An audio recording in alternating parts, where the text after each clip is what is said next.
Okay. I don't have the sound playing though.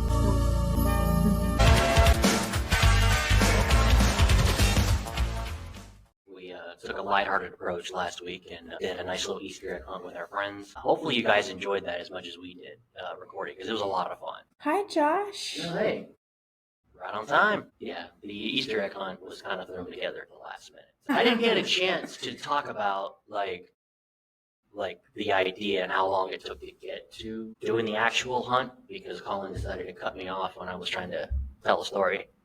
But if you want to see that, check out our Instagram, because it was the worst ending to an episode. Well, it was the worst ending for me. Everybody else was like, "Oh, that's brilliant." No, it wasn't. They assaulted me first, okay? Well, and then I got the aftershock, is what happened. So the idea was, if anybody knows, Flower Mound has a Riverwalk area in their location. And it's very beautiful, actually very secluded, because I was surprised at how many people aren't in this area or aren't like on this Riverwalk on a daily basis, especially on the weekend. The idea was we were going to get a bunch of friends together and hide some eggs and do some dares, and people were going to win some money. Didn't really have a place in mind. That was kind of the last place we thought. That was kind of the first thing I thought of. I'm like, okay, we're going to go with that. We get there, and a couple of things kind of derailed us for that first part. First one was there was a lot more geese and ducks in that area than I'd seen in a long time. And we were like, what if they try to eat the eggs? Yeah. And I was like, that's a good point. So that was the first thing. And I was like, you know what, it'll be fine. The second thing was, so we are sitting at a table discussing how we're going to do this show and how we're going to do this and the best way to do it. And we still don't have enough people to do this. Actually, we had one other person waiting on them. So like, what are we going to do? How are we going to do this? Well, as we're sitting there discussing this mother comes up to us and is like, hey, are you guys here for Taylor Swift? And we just looked at each other and went, what? And I was like, Taylor Swift? They're like, oh, well, no, it's not actually Taylor Swift. There was a cover band. There was a girl doing a cover. What did they say it was? It was a tribute to the Eras tour or whatever. If you're one of those people that can't afford $5,000 and to travel overseas, you could go to this concert. Which I was like, that's actually a really good idea. But then we were like, yeah, we're definitely not doing it now. So there was over here.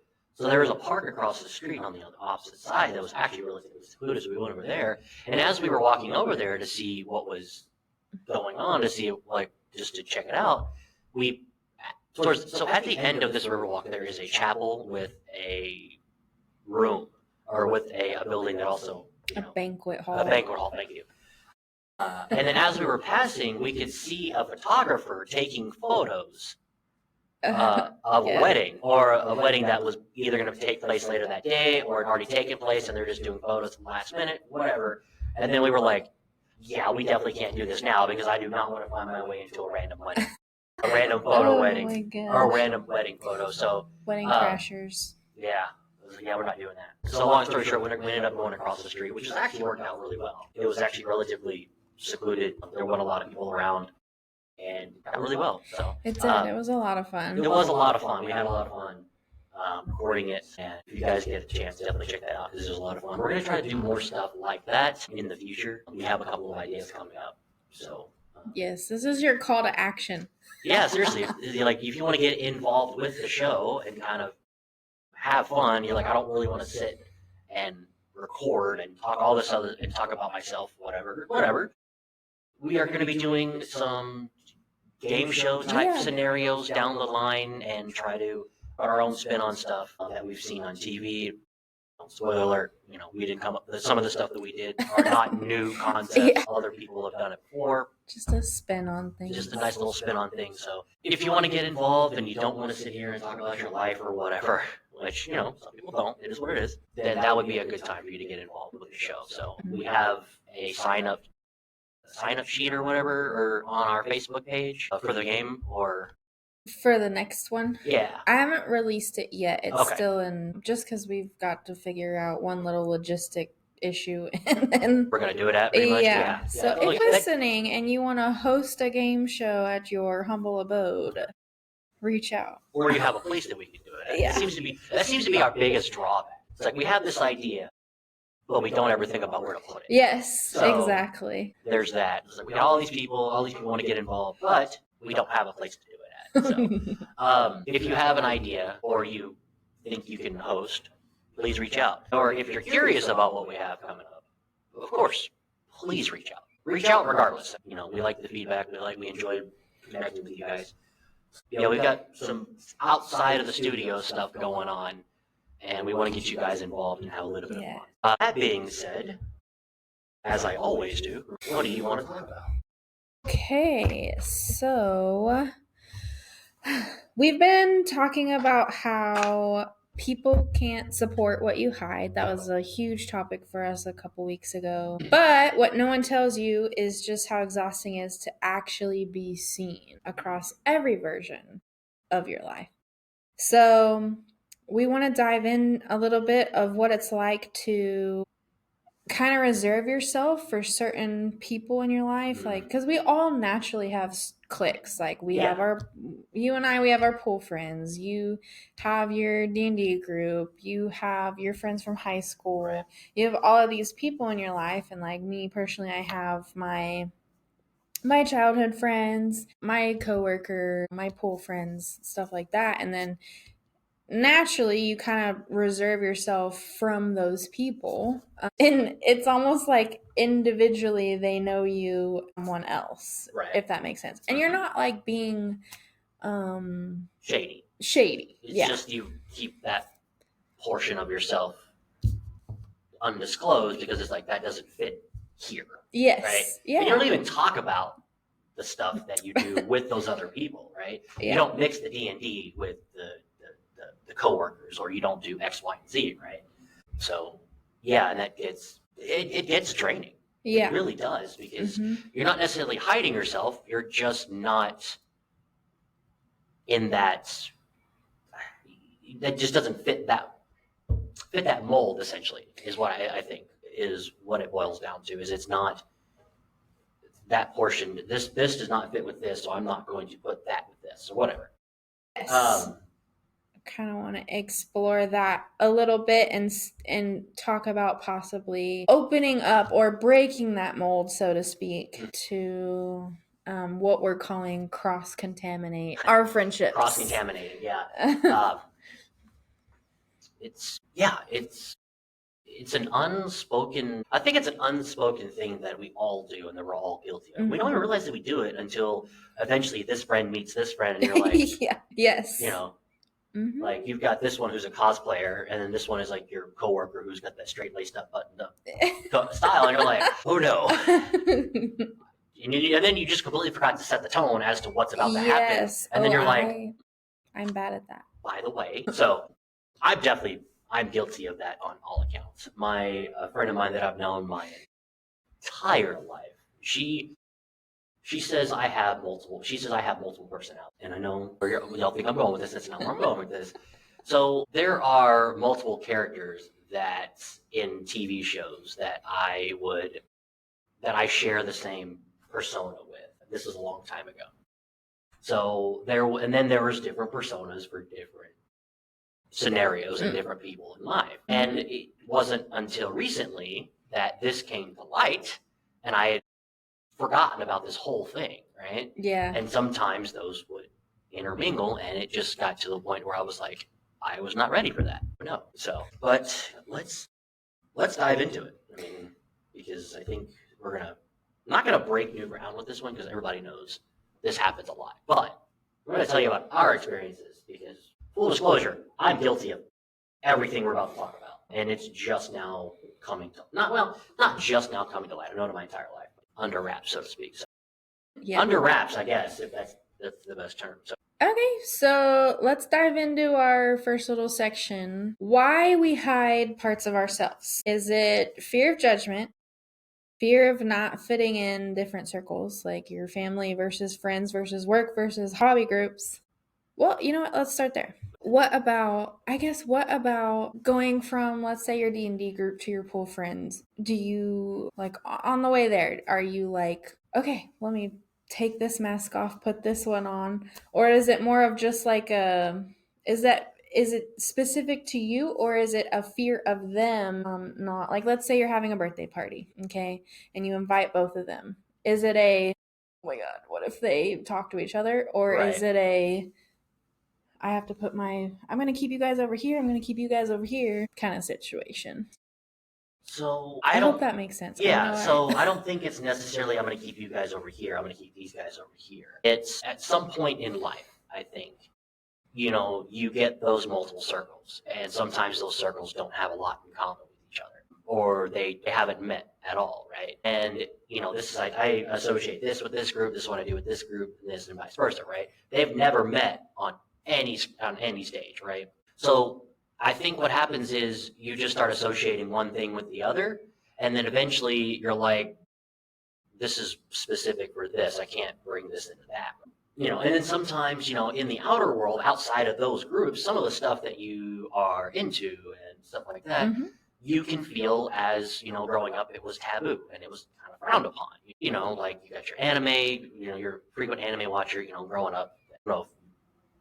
I don't know if you and I don't know if you remember this, but it was kind of taboo. And a lot of people, there was people that were like avid about like watching anime and mm-hmm. being Reading manga. yeah, stuff like that out in the open, and there was people that did it, behind closed doors. Truly. And then people would get made fun of for that type of situation. In that habit. It happens in life, happens all the time, and then sometimes that fear of, okay, well, sometimes that's where that stems from, is like it takes one person to be like, that's weird. Don't do that. And then all of a sudden it's like, okay, well, I'm still gonna do it, but I'm not gonna tell anybody I do it. So then you start associating this group with this group, and then well, I think what happens is you just start naturally just falling into these cliques, and then you just don't mingle with the other one with the other, and it just never happens until sometimes it just happens at one point.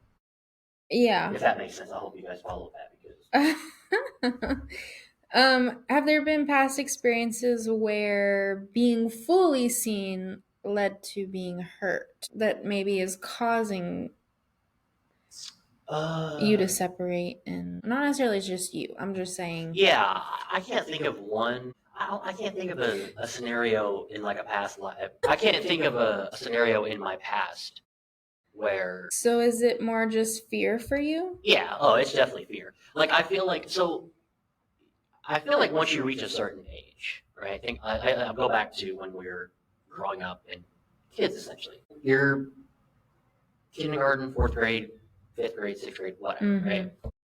You're at a certain age, things are okay. Things are acceptable. Got your Pokemon cartoons, stuff like that, right? Yeah. All of a sudden all of a sudden one day you wake up and you're in a certain grade or a certain age level and your friends are still doing this, but you're still into that. Like, for example, I was still playing like make believe and all this other stuff well into fifth and sixth grade. And all my other friends were like, we're into girls now. And I was like, well, I'm into girls too, but I'd rather do this. Yeah, I get that. So, and then they're frowning on that because you're still doing childish things, right? So I think that's where that comes from. They're not going to know about this. I'm going to keep this to myself. I'm never going to bring that up again. I'm still going to do this, but they'll never know about it. That way I can still fit in with everybody. Yeah. And everything is copacetic. Compartmentalizing. Exactly. Without even realizing it. Exactly. And then you're like, all right, this way nobody knows.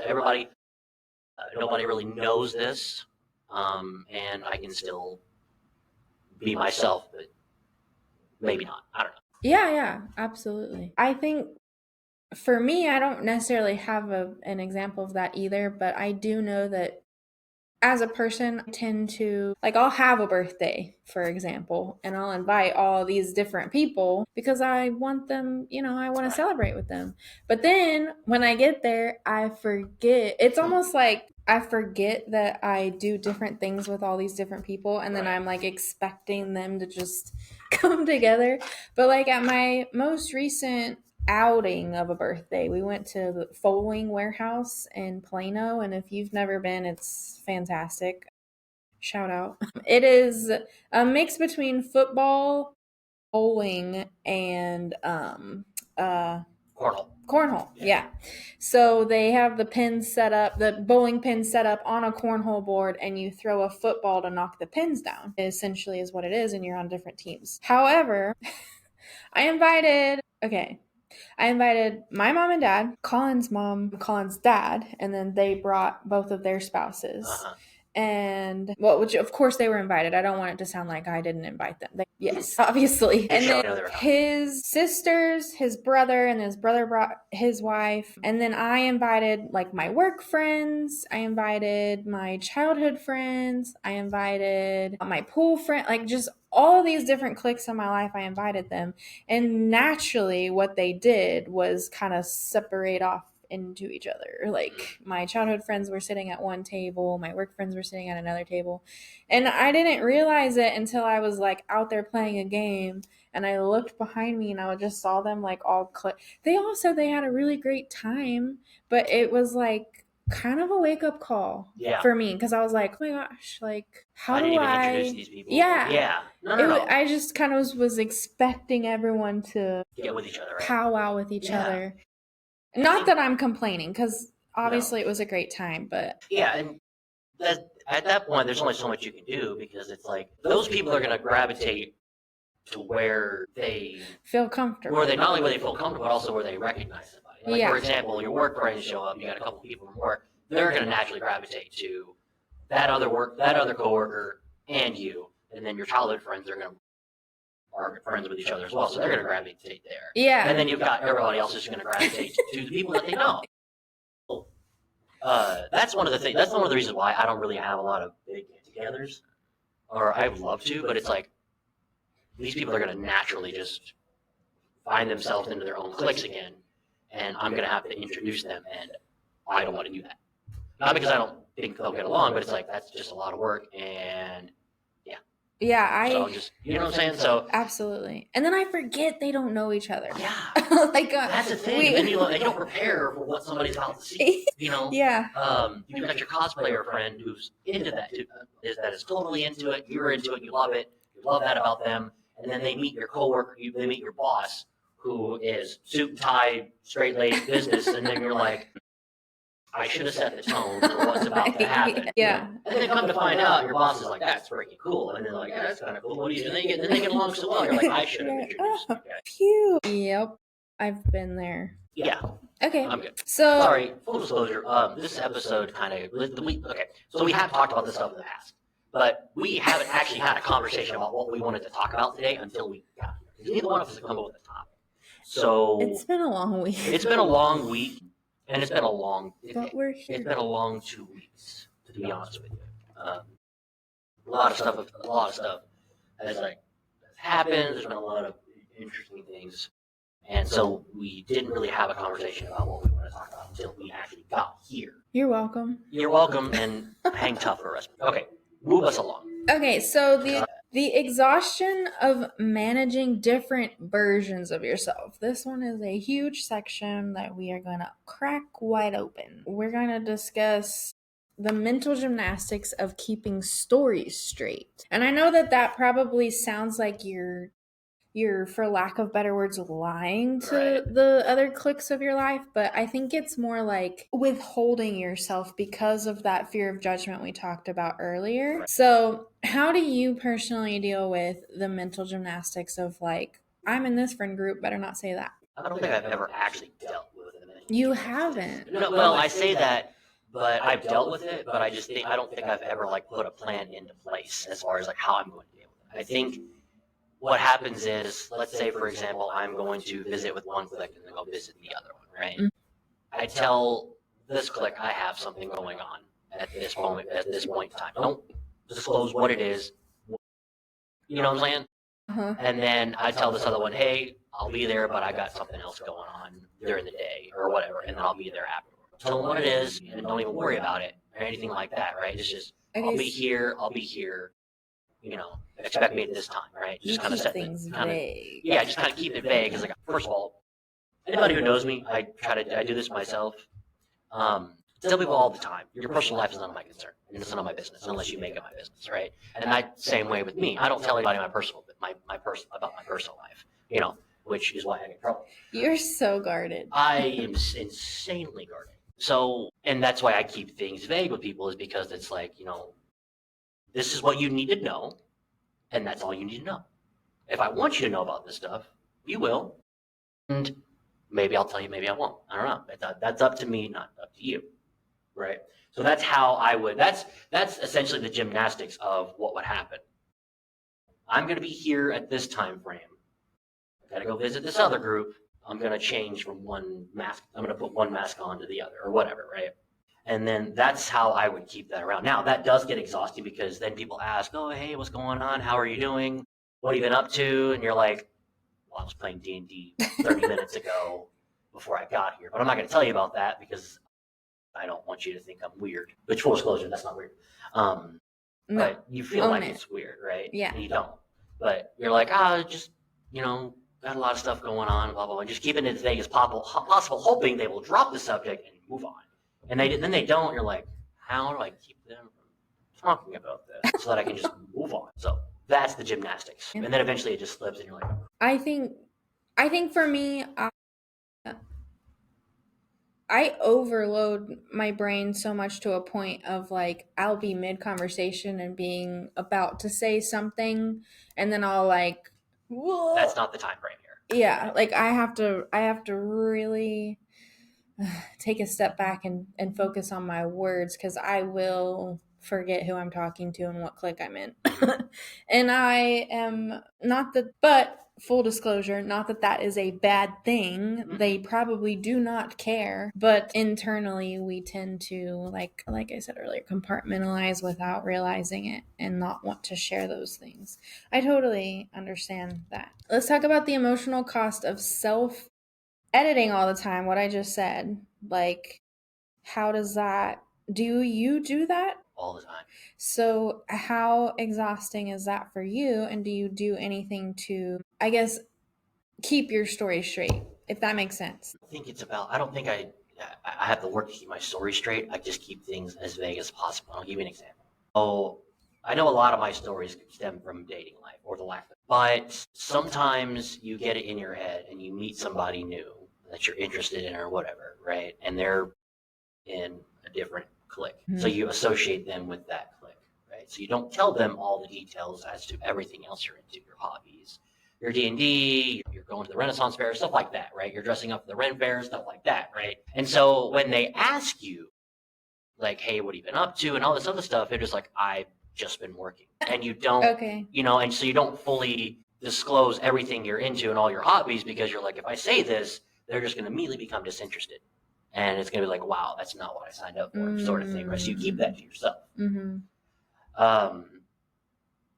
So you're constantly self-editing. And what I've discovered is that's boring. That is insanely boring. And it makes for a boring, not only conversation, but a boring, right? So I haven't encountered this yet. And I'm sure I will. But that fear of rejection always comes into play when you're afraid that this person is going to, you're a closet dungeon master. And those you perverts out there, dungeon master is a D&D term for the person who controls the game. Game master is probably a better term, but I said dungeon master because I'm a weirdo. But hey, whatever. You don't disclose that to this person because you don't want them to think you're weird. Okay. Right? Yeah. So you don't say that, and then you just keep that hidden until eventually they meet you or something happens and you have boring conversations with them because you're not telling the whole side of everything that you're into or what you were doing, right? So I feel like that would make them lose interest as well. And then again, if you disclose that stuff to them and they think it's weird, well, saved you a lot of trouble. Does that make sense? That's where I think that's where the whole self-editing comes into play, is like, you don't want this other person to reject you. Now, I'm saying this from a dating aspect, because a lot of my friends I've discovered, because I've been a lot more vulnerable, I guess, open, vulnerable, whatever, that they all have the same common interest. They all have the same common interest. Like, not all of them. Yeah, well, what do you know? And we'll talk about that in a second as well, because there's another level to that portion as well. But when you meet somebody new, you keep that compartmentalized until you know them fully. But then it still doesn't work, because then it's like, well, I was interested, now I'm not. because of X, Y, and Z. You're like, oh, well, I wish I'd known that before. That's your fault because you didn't tell them. But then again, a lot of people know a lot about me anyway now because I live my life on the internet these days because I do this podcast and I like to post the stuff on the internet. So it's like at this point, I don't hide anything. I try not to, or I think that they should already know that because Dylan exposed. it's right there, right? Yeah, I didn't know that doing this podcast was going to expose me to the entire world. So here we are. So that brings up a really good segue into our next topic point. Do you feel like, or how do you manage the feeling, if it ever arises, of no one really knowing you fully, even if you're totally surrounded by people? Like, is there a moment prior to opening yourself up? Okay. Prior to opening yourself up, was there a moment where you're like, man, I really feel like no one actually knows the true, full me? Like all these aspects of me? No. And the reason I say that is because I kept things so close, as I played things so close to the vest, and I kept things so vague in my life that nobody knew anything outside of me. Maybe one other person knew, but nobody knew. Like nobody knew about my home life with my family. Nobody knew about the troubles I was having with my dating life or my girlfriend or whatever. You know, some people didn't even know I had a girlfriend at a certain point. I kept everything internal and I kept everything close to the vest because the less people know, the better. Right? And then if they discover when they discover these things as we go along or whatever, we can talk about it. But I'm just going to keep this to myself. Was it exhausting? Abso-freaking-lutely. But it was so much easier for me to keep things to myself and to have it just, all in one space as opposed to just the whole world knowing. Because then you get that fear of, well, if this person knows, they're going to tell this person. And then this person, it's just going to carry on. And eventually everybody's going to know what's going on. And I don't want that. I don't want anybody to know what's going on in my life because I don't want some random person. Like, for example, if I tell my team captain that I've got something going on at home or whatever, and then all of a sudden this random guy from across the bar on another pool team approaches you and says X, Y, and Z, and you're like, how do you know that? Why do you know that? That's none of your business. And then you get upset because you're like, I don't want anybody to know about that. And I've had that happen a couple times, and it bothered me. But it's not because they're telling on you. It's because they want people, because people care. People can't support what you hide. So you keep it to yourself, and eventually, I don't think I haven't had anybody get upset when they learn those things, but they're also like, why didn't you tell me? It's like, it was just easier for me not, and just never came up in conversation. Well, you never brought it up in conversation. There was never a good time. That's not how that works. Yeah. So, but there was never a moment during all of that where you were like, man, I wish someone knew all these parts of, like, knew me fully. All the time. But what ended up happening was I kept this stuff internal for so long that it felt like I was out of time on that part. Okay. So, like, for example, I had a girlfriend for several years, right? Some people knew, some people didn't. But eventually it got to the point to where I had been in this relationship for so long that the other people that didn't know about it didn't know, and I didn't want to tell them because it's like, I waited this long. And it's like, by the way, I've been seeing this person for 7 years, whatever, right? And they would have no clue. So it's like, well, I mean, That's what happened to me, by the way. I had absolutely zero clue. And then when we were playing pool and you had, I don't know, for lack of better words, let it slip, I was like, excuse me? Like, what? Yeah, I remember that. But yeah, I kept all that under wraps. And then eventually, it just reached a point to where you're like, well, it's too late now. So I don't know. It's never too late, first of all. But you're just like, I just kept that to myself, and then it just never came up in conversation, and we never talked about it. So whatever. Oh yeah, there was always times where I'm like, I wish this person could meet this person, and vice versa, right? But the person I was seeing at the time was a insanely introverted homebody. So like the idea of her meeting somebody else and how she felt about that just kind of internally would make me go, I don't want to put her in that position, so I'm just going to leave it at this, right? Yeah. So, and it's also, it was a combination of that, plus it's like, all right, well, I've known these people for 4 years, I've been in a relationship for 3 years, they don't know about this, I'm just not going to say anything. And then that's where that stems from. So yeah, there was always a time where I was like, I wish everybody knew everything. Now they do, because, well. Yeah, it's almost like living multiple double lives. Oh yeah, that's what I was doing. That's essentially what I was It's doing. exhausting. Oh yeah, that's essentially what I was doing. And it wasn't exhausting because I had done it for so long that it just eventually just became second nature. Oh boy. Oh yeah, that was awful. So speaking of these different cliques, when you would go to one, would you ever feel like you were the, I don't know the right word, but I'm going to use the word outcast? Like, did you ever feel like an imposter? I guess is a better word because you had all of these other things and like maybe they weren't quite into that or whatever. Does that make sense? What I'm asking? Yeah, and the answer is all the time. Okay. It was all the time because sometimes one group does something that you're really not that interested in, but you're there and you're hanging out, and you're like, I can't speak to that, so I don't. I almost would get defensive. Like if I was hanging out with, let's say, when I was in high school and I would hang out with my track friends, but I spent literally all my time in the library and they would make fun of the people that would hang out in the library. I'd be like, hi, I Right. do that. So much that I got a scholarship for it. So thank you. That doesn't bring up a good point because there would be times when like your athletic friends and what you're working on would make fun of those nerdy people, right? And you're like, I'm one of those, but you don't know that because you don't see that side of me. So I'm not going to say anything, but don't make fun of them. Hide much. I tried not to.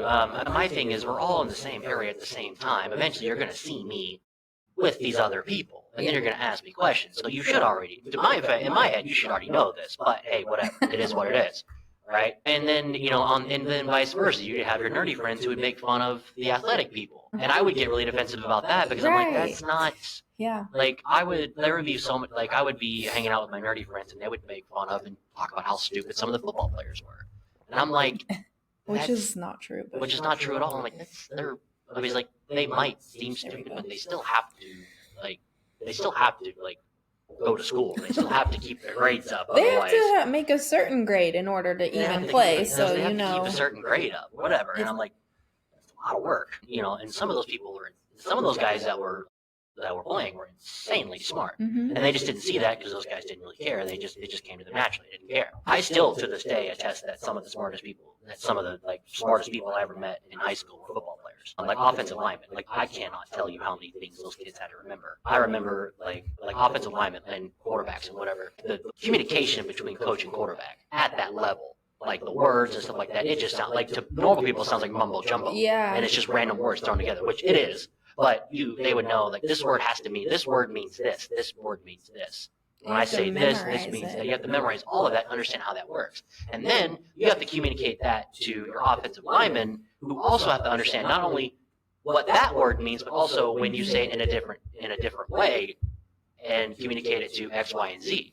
So the communication key right there is just automatically, to me, it's like you have to understand all of that just to be able to play this one portion of this game. Oh, yeah. So that's what I would get defensive about. Because I'm like, no, they're not really that stupid. Or they're not dumb. But they seem it. I get that. I was one of them. But they're not. So that's where I would get defensive. And then also with my nerdy friends, I was like, they're just being themselves, just hanging out with their friends. I mean, it is what it is. I would never cross-contaminate, for lack of a better term, the one or the other, because I was like the go-between, I guess. Yeah. But it was just like, no, don't say that. You don't say that. That's not how this works. Leave it alone. Leave it alone. If you're gonna, I would also tell them like, listen, if you're gonna talk about that, that's cool, but don't do it around me because I'm not gonna let you. And I would tell that with all my friends. Like when regardless of the group I was in, I was like, I get it. That's not your thing, but if you're gonna talk about that, don't talk about it. Leave me out of it. Just leave me out of it because I don't care one way or the other, right? And then same thing with the other stuff. I think that's where the compartmentalizing came from. Was this group does not associate with this, so I'm going to keep them separated until it eventually just blows up in my face and they meet. I would be like, I wouldn't even be bothered to close my book on my way to the next class. I'd be like elbows out because those hallways were just swarmed with people. So I'd have like couldn't even walk. Elbows out, my book here, and no cares in the world, honestly. I mean, I did, and I do care very deeply about what people think about me, far more than I should. But I also channeled somewhat of I don't care. attitude as well. I wish I would have held on to that a little more. I wish I would have totally opened that up and been my complete true self. Yeah. I still to this day wish I hadn't handled things the way I did, but I can't. I can't go back and fix that. There's no way. I'm sitting there going, I can't fix that. There's no way I can fix that. And that's the problem. Is we also like, oh, how do I wish I could fix that. Well, then you hang on to that, and you're like, well, I can't fix that. Yeah. It's already happened. What am I gonna do? Exactly. Oh my gosh, all these memories flooding back. Like I had one recently where everybody knows that I'm trying to lose weight. I'm trying to lose as much weight as possible. I have lost weight, right? You look great. Thank you. You seem a lot happier too. Well, I have a lot more energy nowadays, and I feel like I'm not like just weighing myself. Unintended weighing myself down. I didn't realize what I was doing until I said it. And I don't feel like I feel like I have a lot more energy. Well, I still have those struggles. The struggle is I still don't see what other people see. They're like, you're losing weight. And I was like, I don't think I've lost enough. Like, I'll give you 2 examples, right? The first example was when I went to the Ren Fair, I dressed up for the first time as a character, right? And it was a lot of fun. But in the pictures that we took, I didn't feel like I could tell. Yeah, I can't trust the camera. Well, Dylan. I didn't feel like I could tell the difference. I still looked like I was not out of place, but I still felt like I still looked at those pictures going, I still don't look good enough to be in those costumes. I was like, damn it, I still have more work to do. No Halloween parties for you anytime. Yeah, we'll see. I'm just kidding. I'm just kidding. That's 6 months down the road. Oh my God, how is October 6 months away? Yeah, I know. Trust me. I was like, holy smokes. I feel like it was almost a month ago. And then the second one is I still struggle with this daily. Every Sunday when I come here, we set that camera up over there on that tripod on that phone. You guys can't see it because I'm pointing at it, right? And every time I look up and I see myself, and I'm just like, I still don't look any different. I think Dylan. Listen. It's in my head. I still do it, right? No. So I still get uncomfortable sometimes. So I'm just like, you take a mental picture of this right here, and I'm gonna show you our very first episode after this. Okay. All right. So yeah, that's like I said. But that's me. That's what I do all the time, right? It's still not good enough. So. Well, I think you're doing a good job. And I appreciate that. And again, I want to hear more positive self-talk from you. Well, I am trying so hard. I promise I am. I'm going to push you. I still have those inner feelings about that. Unfortunately, they will not go away. They will always be there. The more, and I say this as someone who also does that. I'll stare in the mirror and pick all of my flaws apart. Mm-hmm. And then... But you can't focus on those things. Find the things you like and be like, wow, my eyes are really brown today, or whatever it is. I try. I really do. I'm doing a lot better than I used to, but at the same time, it's still that. Find one thing to focus on until you can walk into the room and hold your head high. Are you good? What'd you notice? I just noticed that I've been biting my nails again. You're like, that scratch is new. Sometimes there is. I'm like, okay. It's kind of like, I don't know if you guys ever seen that movie, Robots, where he's like, I know this talent at the back of my hand. Hey, that's new. And you're like, oh no. That's exactly what it reminded me of. Robin Williams in that movie. Oh my gosh. Well, I love that. Yes, movie. I think you look fantastic. Well, thank you. A lot of people are telling me that, and I feel it, but then sometimes I still have those moments where I'm like, and that's still not good. It's still not where I want to be, which I think is okay, but at the same time, it's like, don't dwell on that. So, easier said than done. Oh yeah, way easier said than done. Yeah. Well, is there anything you want to add further about that section? Otherwise, I have a couple of scenarios that we can kind of talk through.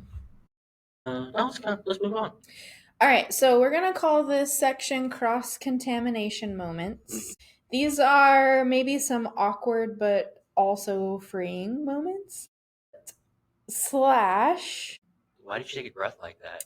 I don't know. I all of a sudden was out of breath. I was like, I thought you were like, we were about to get, I thought we were about to go, I thought we were about to reach a point to where you're like, oh. I thought you looked at that and go, I didn't realize what I just did until here we are. So here we are. No, my brain went, you need to breathe. Don't forget to breathe. Yeah, I'm just going to read these scenarios and then we can kind of talk about what's going on in them. The first one is called the Secret Nerd. I spent 3 years trying to look cool at my corporate job, only for my little brother to loudly announce at happy hour that I was still running a Harry Potter fan account. My boss followed me that night. Oh, on the account. That's kind of cool. Yeah. I'm not gonna lie, that's kind of cool. So awkward but freeing. That in of itself is I like not that the Harry Potter thing. I feel like is not necessarily a secret nerd type scenario because I feel like everybody's into it. Does that make sense? Yes and no. Okay. I definitely had friends that were not.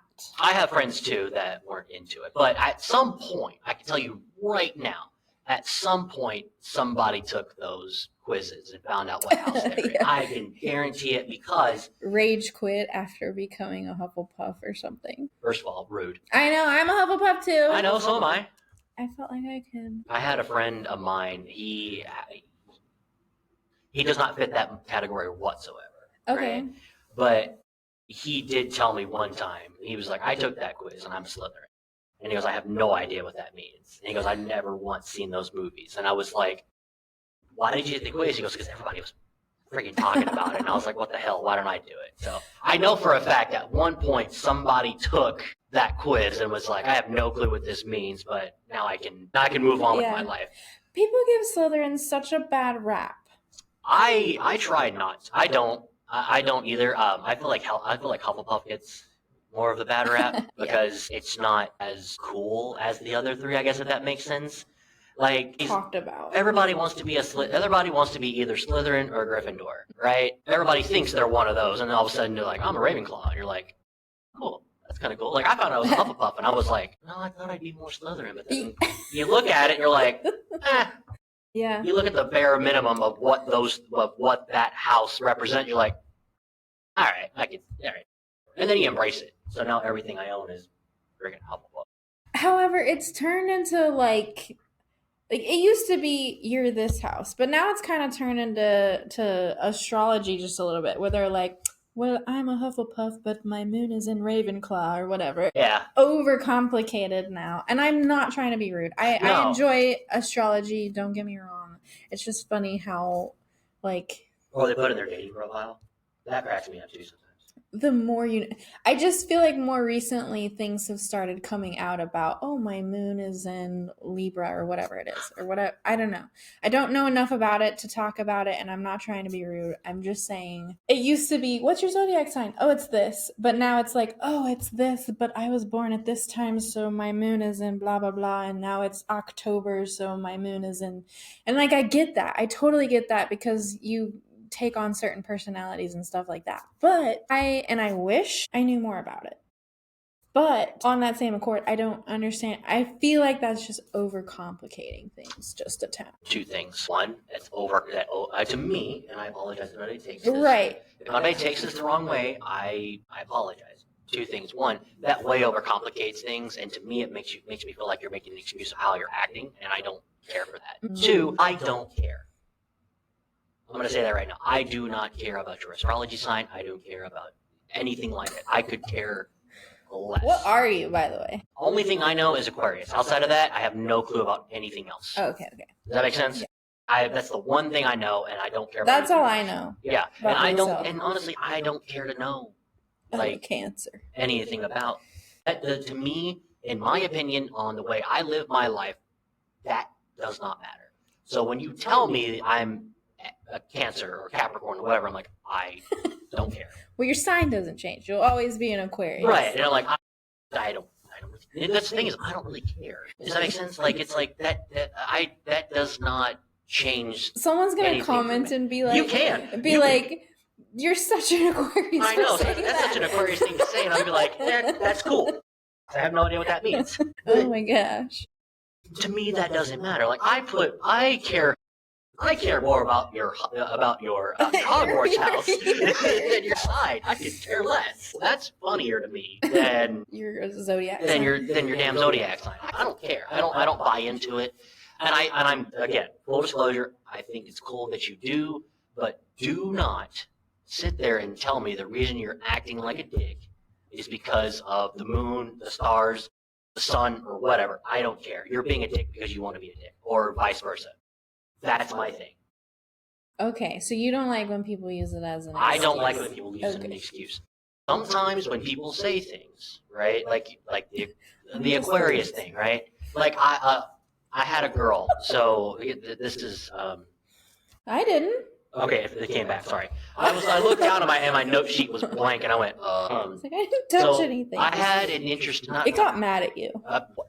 Take a number, get in line. But anyway, I had an encounter on Facebook, and this girl made a post, and I made a comment trying to flirt, right? Because we all know I'm good at that, right? And I said something trying to be flirty and whatever, or trying to open the door, right? And this is on a public forum, so everybody can see what's happening, right? Okay. I could care less, right? I'm just trying to be funny and have a good time. I say something.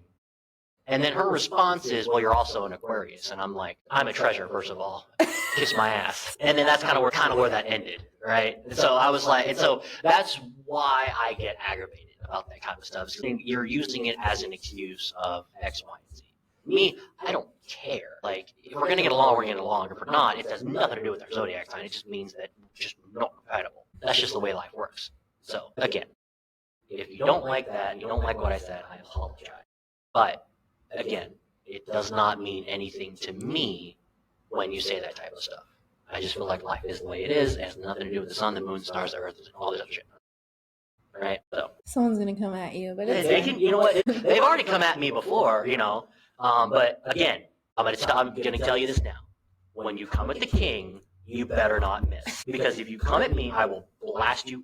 I'll put it on an episode, like I did the last time. The chick that wanted to comment about me being unprofessional when I was talking about the girl. Oh my lord! And I didn't even have to go at her. Like Colin did it for me. He's like, "Wow, lady." Yeah, I did it. And then the other guy, my favorite one was when I was talking about being the nice guy dilemma. And the guy's like, "It's hard to take you seriously when you wear a neck beard and weigh 200 pounds." First of all, brother, I'm 270 pounds, so thank you for the compliment. Secondly, it's a damn cheap pet.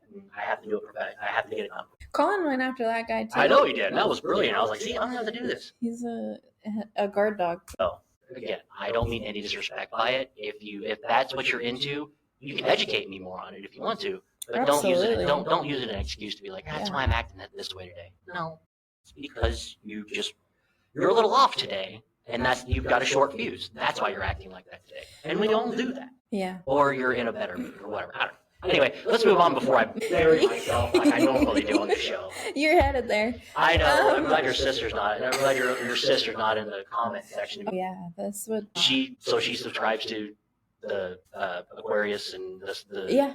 Oh, dude, she would be burying me so. Yeah. She's gonna bury me. I'm gonna get a scathing message on Facebook and be like. Okay, number 2 actually goes into mom's Facebook strike. I thought I had my family and friends separated until my mom commented under my Instagram thirst trap, "You look beautiful, sweetheart. Grandma would be proud." Thousands of likes. Ooh, I would be mortified. I would be mortified too. I don't post thirst traps, by the way, so I can't say anything to that. But I will tell you this: the society that we live in now, that's just a thing. Like the thirst traps, I can't tell you the amount of like videos I come across that are just absolute thirst traps. Yeah, but when you thought you hid it from your mom and then she comments on it, it's never hidden from the internet.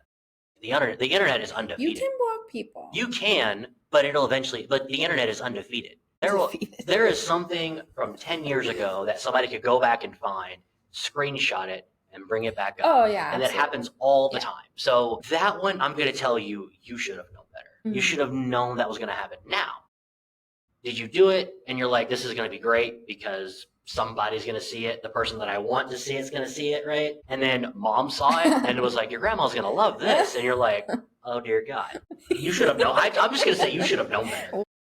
But that cross-contamination, that could be bad because then you've got all these other dudes posting. All of a sudden, grandma and mom are on there going like, and you're like, oh, God. I'll give you an example, actually. My friend, Steve, rest in peace, by the way, sir. So I can't remember what the post was, but I said something about me being an idiot.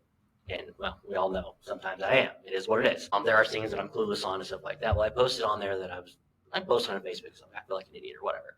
And then my mom commented on there and said, you're not an idiot. And then Steve commented underneath it, replied to her and go, he is an idiot. And I texted Steve, I was like, hey man, that's my mom. And he's like, well then she should know you're an idiot. And I was like, she does, but she's being nice, you jerk. And he was like, well, I mean, so that came into my head because I'm like, that was really funny. He's like, oh no, man, make no mistake, he is an idiot. And I was like, you're not wrong, but that's my mom. That's amazing. Yeah, I still feel like that thirst trap, you should have known better, but that's just me. But okay, hold on. That brings up a good point here. How do you separate those on Facebook? Like, can you? Like block people? I'm not, no. Like, I'm not trying to like separate. What I'm trying to say is like, so you posted this, knowing that you're friends with you've got friends and family, right? But you thought that they weren't going to see that? Does that make sense? Like, I'm just trying to figure out like, how that works, because like I know there have been times that I posted something, not a thirst trap because you don't do those, but like there are some times where I'll post a video that is a little out of pocket, and I'm just like, it'll be funny and somebody will see it, but then it'll disappear in the feed long enough because whoever I don't want to see it won't see it, right? So I'm just kind of sitting there like, I know I'm kind of getting like too deep on this, but I'm just kind of thinking like, you should have known that was going to happen. Like but again, maybe you weren't ready for the mortification that came with, your mom commenting on thirst trap. Well, like, let's say it was on, I don't know, like Snapchat or Facebook or something like that. You can set your privacy settings to block certain people. / you can create groups like, oh, I want to post this to just my private or just my close friends or just my. So she probably hit the wrong button and it posted to everyone. Yikes. Okay, there's double life disaster. I invited my new city friends and my hometown friends to my birthday party. Somehow they compared notes and realized I had 2 different versions of the same How We Met story.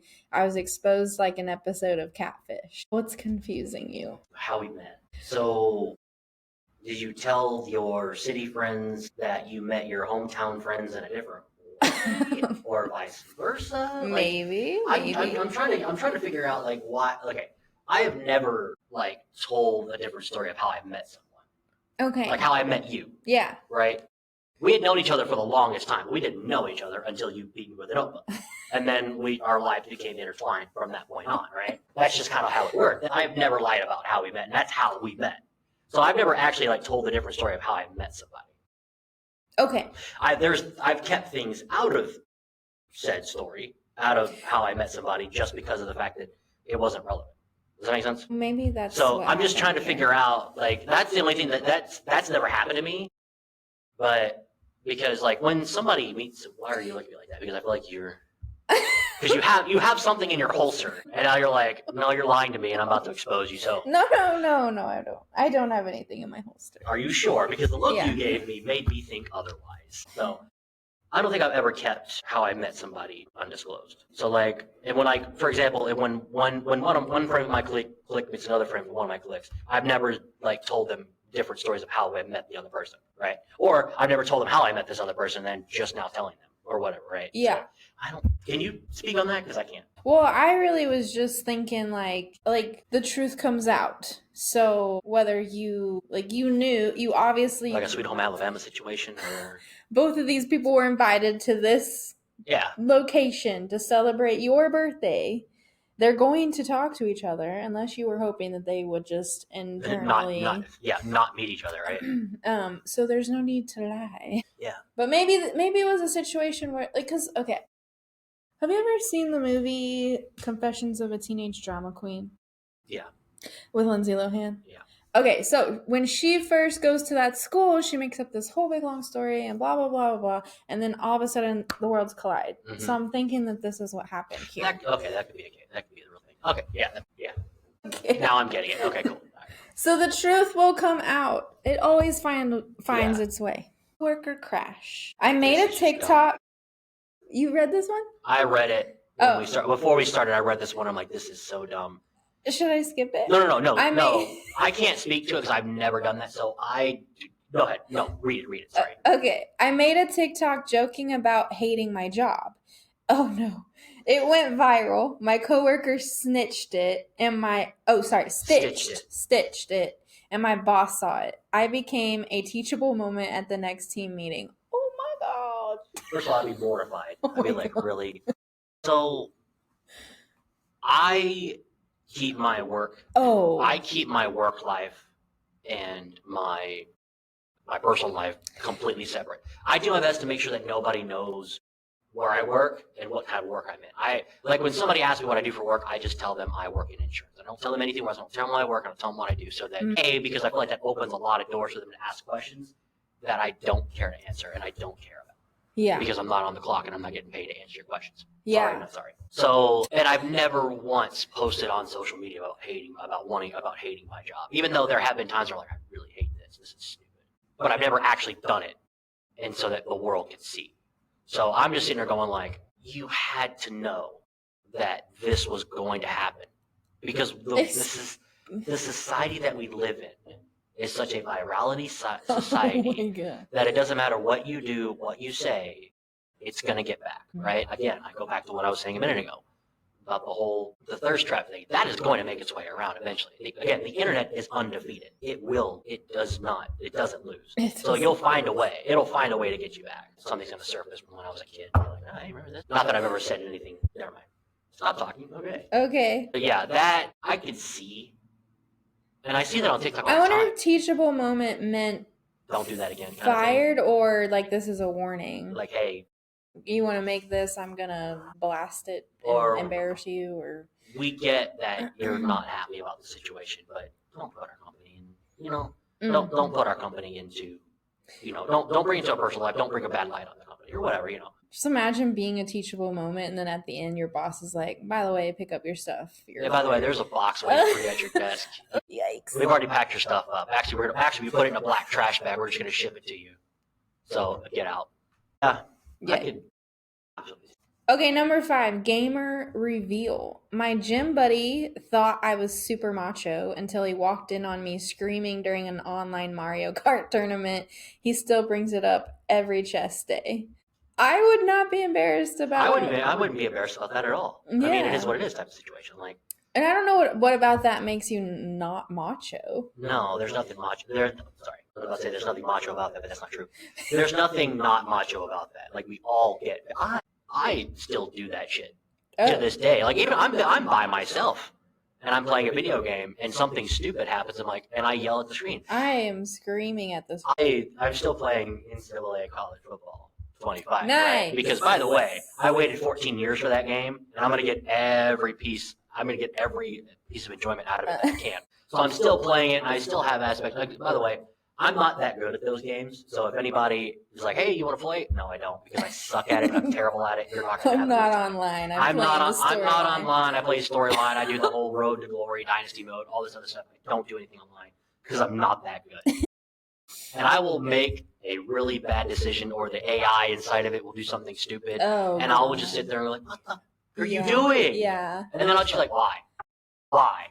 And I will scream at this like it's a real person. I'm just like, all right, that's kind of weird. So no, I'm definitely guilty of that. So I'm like, I sit there, I'm having that problem, right? But then I imagine like being online and people that do that for work. I'm like, oh my god, that's probably 20 times worse because like there's no telling.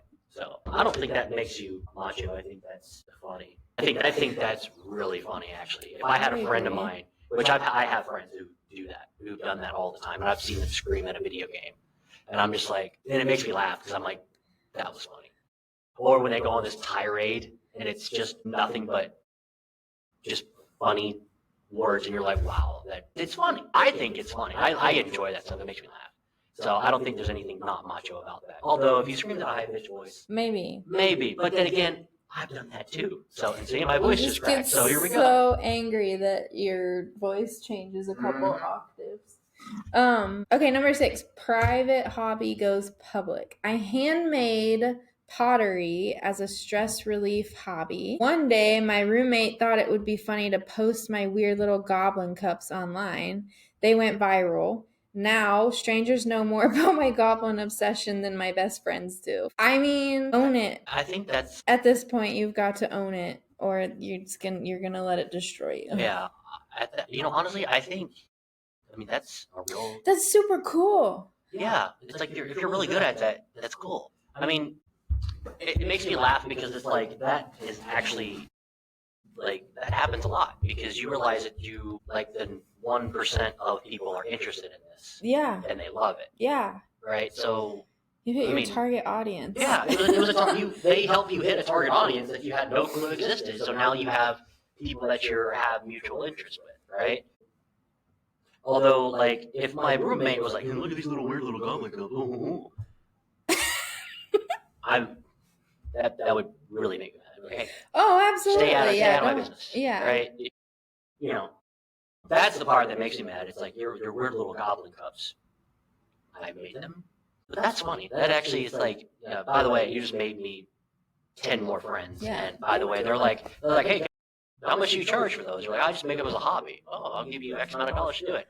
I just found a side hustle that I didn't know existed. It's kind of like so everybody knows I'm super into D&D. I got into it a couple of years ago, and I just kind of fell into it, and I love it, right? The aspects of it. As it turns out, there are quite a few people who are professional dungeon masters, they're game masters that do it for a living, and they do it online. They have their own stuff, and they make their own stuff. They have a target audience. This is the same thing as this. It's like there is a niche percentage of people that are into this. Yeah. And they're willing to pay you money to get this information from you, or to see it online, or to watch your content and how you do your games. And I was like, that's actually really cool. So, like, it's the same thing. It's like there was a undiscovered portion of this that people love, and now it's become a bigger thing. Yeah. So that kind of goes with this. It's like, now strangers know more about my obsession. They're probably going to pay you money so we can get some of those cups. Is what's going to happen. Yes. Okay, number 7, incriminating playlists. Bluetooth betrayed me. Connected to the car, my depressed emo bops playlist blasted at a red light full of my coworkers, and I was supposed to be the sunshine person in the office. This actually happened to me in real life. It wasn't a depressed emo bops. But more embarrassingly, it was an audiobook during a spicy scene. So that was fun. That's funny. I have never tried to hit my off button so fast in my life. That's funny. Yep, it was very embarrassing. So it was your coworkers that found that out? Yep. That's funny. I'm sorry. They obviously did not judge me. They obviously didn't care, but I also... that's so much of that stuff is out there already. Like, I can guarantee everybody has read the same shit that you read, that you were listening to. They just are like, oh, wow. But full disclosure, like, read that already. That's an interesting scene. Like, you've said your husband. I have multiple friends who read the same stuff. So it's like, I don't know if that would be, for me, I don't know if that would be as, what's it called, embarrassing for me, because again, I feel like that's one of those things where people already know, and they already have read it and they already know. But then again, having it on blast for the entire world, that's the part that I would get mortified by. My coworkers, I'd be like, well, if it was a regular scene, I would not have been bothered. But it was a spicy scene. It was a spicy scene, and it was very graphic, and I was like, this is not happening right now. And it was like, it wouldn't turn off. And then I, have to it's like dead silent in the car after that. And I'm like, well, sorry. And they were like, what are you listening to? They had no idea. They had absolutely my audiobooks. And they were like, okay, Marie, do what you do. And I was like, it's a good book. I promise. Like, don't judge it based on this one scene. I don't think my playlist has actually ever exposed me. Although if it did, there would probably be some questions, because there are a lot. So some of the music that I listen to, because a lot of people like this, they can go from one genre to the other and vice versa. Me. But like, there are sometimes even some of the song choices that come up, I'm just like, I would not want to explain that. So I could definitely see that. Like we were talking about earlier, when I was on my way. When I was driving to my friend's house the other day, one of my favorite albums from 2002 popped up on my Spotify playlist, and I was like, I love this album. I know every song on this album, but I feel like I'd have to explain that. Anyway, if you don't know what it is, I'm gonna tell you what it is. If you don't know what it is, it's Maroon 5. Their first album they ever put out was called Songs About Jane. By far, best album they ever put out was the first one they put out. I know every song word for word on that album. Sad part is I was 10 years old when I started listening to that because it came out in 2002. I was born in '92. I was 10 years old listening to this music. Had no clue what any of it meant. But then you listen to it, you're like, well, I would have to explain that. Yeah. So, and then sometimes, I've never actually had the Oof. Well, smut book. I don't think I've ever had that happen. Although, I mean, well, do you read them or listen to them? no. Then it wouldn't. No. I don't really know what else to say. I mean, they're very good.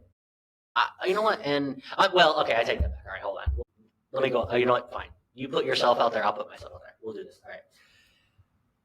So we're talking about the movie that I went and saw on Tuesday. Uh-huh. Okay. So there's a movie out called Sinners. I'm sure everybody knows that it's out. Michael B. Jordan, Haley Steinfeld. Fantastic actors. I'm not going to disclose the full scene as to what happened. No, as to what was said, because it was like so out of pocket. It was, I can't even repeat it, but it came out of Haley Steinfeld's mouth. Yeah, we will get banned. And yeah, I'll get in trouble for sure. But what she said was, I was like, no, Hawkeye, we don't talk like that. But then again, after she said it, I was like, it's kind of hot, not gonna lie. I was like, oh wow, am I into this? Oh God. Here we go. I was like, oh wow, that was kind of hot, not gonna lie. I was not ready for that, but here we are.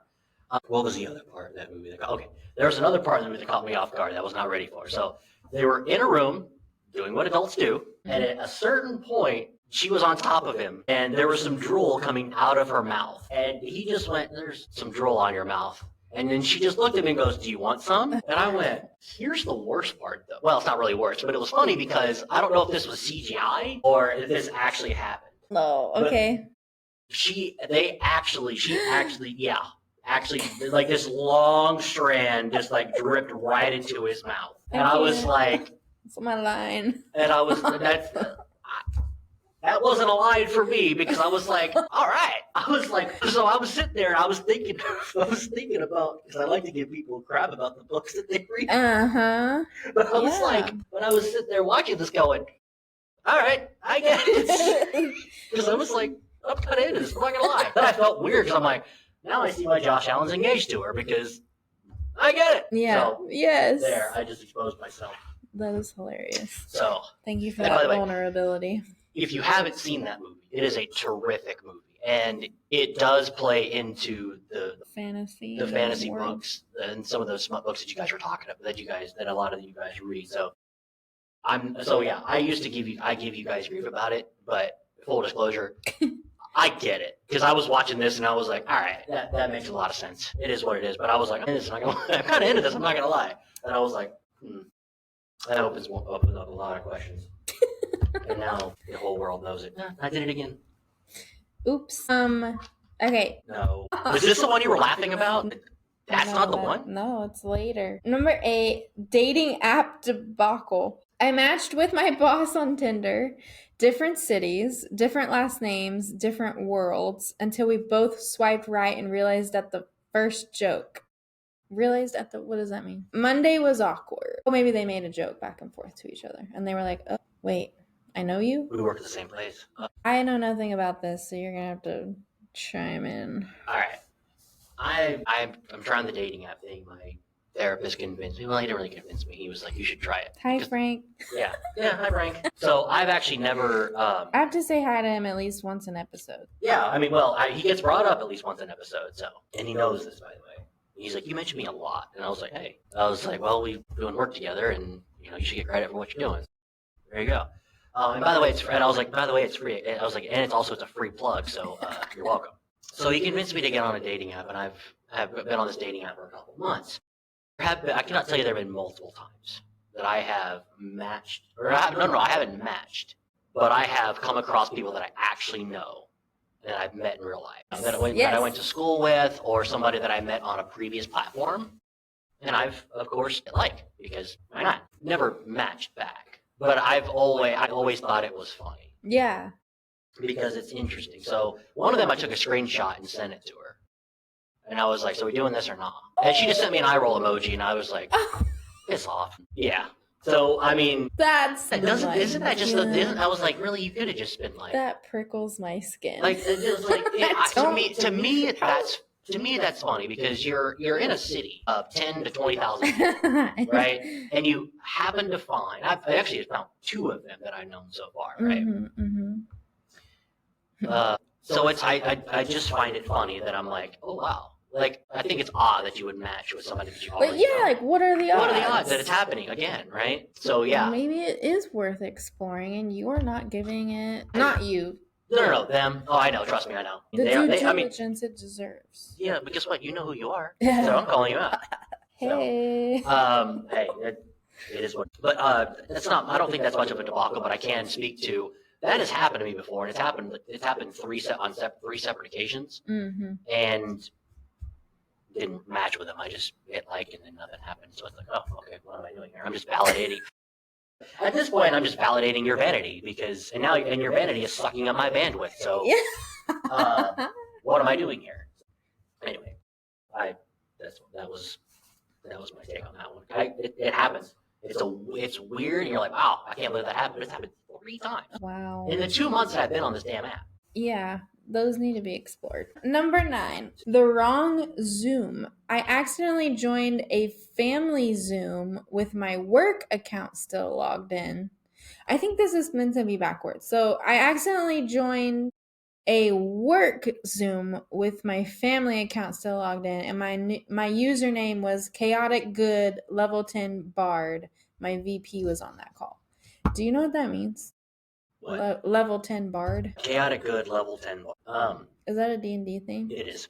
Oh my gosh. Okay, so they joined their work Zoom with that as their name instead of their actual Which is kind of weird. I don't know why your username wouldn't be your bard's name. You're not doing it right, by the way.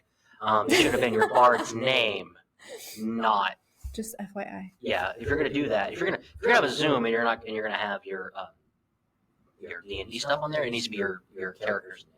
Because like everybody that I play D&D with on, we use Discord for sound, and we use Roll20 for which is a platform you can put maps on and move tokens and stuff like that. So we use that. So everybody that I play with, their character names are their names. Okay. And I know who they are, but that's their character names. You're not doing it right, by the way. Own it. Use your character's name. So yeah, chaotic good is just a type of it's a type of it'll come to you.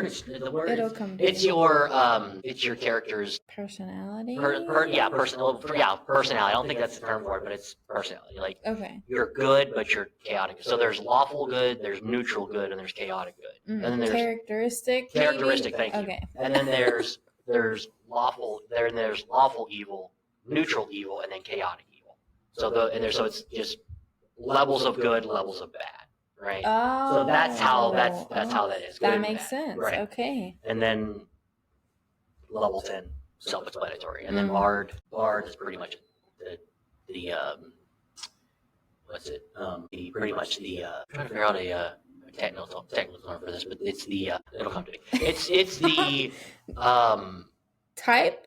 Yeah, well, it's your class is what it is. Oh. But I'm trying to figure out how to relate it to the real world.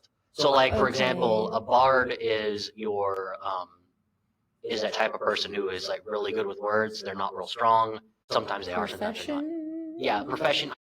I'm trying to figure out how to explain it in real world terms. Yeah. So, like, what's something else you can be? There's a lot you can be.